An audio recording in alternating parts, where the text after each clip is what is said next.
नमस्कार। कोई व्यक्ति अपने ज़िंदा रहते हुए ये तय कर जाए कि उसकी डेथ के बाद उसकी संपत्ति किस तरह काम में ली जाएगी या किसको दी जाएगी, ऐसे ही कमाल के डॉक्यूमेंट को, जिसे हम पावरफुल डॉक्यूमेंट भी कह सकते हैं, विल कहा जाता है। इसे दूसरे शब्दों में हम ये भी कह सकते हैं कि कोई व्यक्ति ऐसा लीगल डिक्लेरेशन कर जाए कि उसकी डेथ के बाद उसकी संपत्ति किस तरह काम में ली जाएगी, विल कहलाती है। इस वीडियो में हम विल के संबंध में इन 6 बिंदुओं पे बात करेंगे।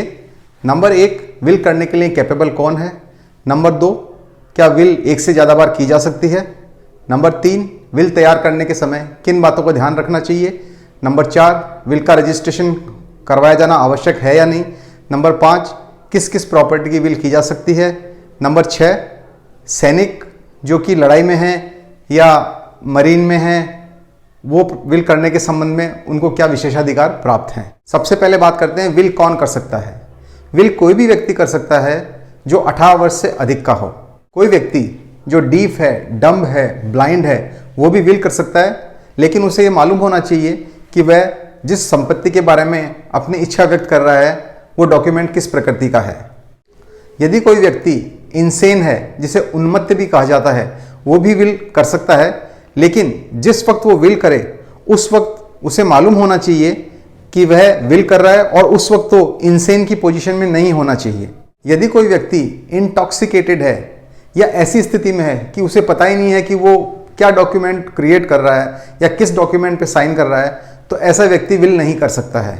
यदि कोई विल फ्रॉड से, कॉर्शन से या इम्पॉर्चुनिटी के तहत तैयार करवाई गई है तो ऐसी विल भी वैलिड नहीं होती है। इम्पॉर्चुनिटी हम उसे कहते हैं जहां पे किसी व्यक्ति को रात दिन ये दबाव बनाया जाए कि ये संपत्ति मेरे नाम कर जाओ, या उसकी चाटुकारिता की जाए कि ये संपत्ति मेरे नाम कर जाओ। ऐसी विल भी यदि कोई करवाता है तो वो वैलिड नहीं होती है। अब हम दूसरे पॉइंट पे आते हैं कि एक व्यक्ति कितनी विल कर सकता है। एक व्यक्ति अपने जीवन में जितनी चाहे विल कर सकता है, लेकिन जो उसकी लास्ट विल होती है वही प्रभाव में मानी जाती है, उसी पे अमल किया जा सकता है। उससे पहले की विल सभी शून्य मानी जाती है। अब हम तीसरे बिंदु की तरफ चलते हैं कि विल तैयार कैसे की जाती है। तो जिस प्रॉपर्टी के संबंध में विल की जा रही है, विल में उस प्रॉपर्टी का संपूर्ण विवरण लिखा जाना चाहिए ताकि उस प्रॉपर्टी को डिमार्केट करने में किसी भी किस्म का विवाद भविष्य में पैदा ना हो। जो व्यक्ति वसीयत कर रहा है उसके वसीयत पे साइन होनी चाहिए या उसकी अंगूठा निशानी होनी चाहिए। विल पर 2 विटनेसेस की साइन होनी चाहिए और इस बात पर जरूर ध्यान देना चाहिए कि वो दोनों विटनेस जिस व्यक्ति ने वसीयत की है उसकी उपस्थिति में उसके समक्ष साइन करें, और जो व्यक्ति वसीयत कर रहा है वो भी उन विटनेसेस के सामने ही उस वसीयत पर साइन करे। अब हम चौथा बिंदु देखते हैं कि क्या विल का रजिस्ट्रेशन करवाया जाना आवश्यक है। तो इस संबंध में कानून की स्थिति यह है कि विल के रजिस्ट्रेशन की कोई आवश्यकता नहीं होती है। विल चाहे रजिस्टर्ड हो या अनरजिस्टर्ड हो, उसकी इक्वल वैल्यू होती है। अब हम बात करते हैं कि किस संपत्ति की विल की जा सकती है। किसी भी संपत्ति की विल की जा सकती है, चाहे वो जमीन हो, मकान हो, पेन, पेंसिल, बर्तन।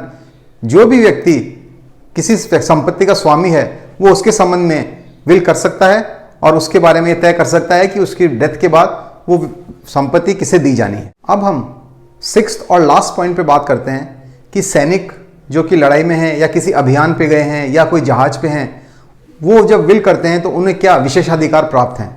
सैनिक जो कि कोई लड़ाई में है, जहाज पे है या किसी अभियान के अंदर गया है, उसे विल तैयार करने के लिए किसी विटनेस की आवश्यकता नहीं होती है, वो विल तैयार कर सकता है। और इसके अलावा वो मौखिक विल भी कर सकता है यदि 2 व्यक्तियों के सामने वो अपनी इच्छा दर्शा देता है कि उसकी संपत्ति उसके जाने के बाद किस तरह काम में ली जाएगी, तो वो विल भी मान्य होती है। अगर आपको ये वीडियो पसंद आया तो लाइक करें, शेयर करें और मेरे चैनल को सब्सक्राइब करें। Good bye.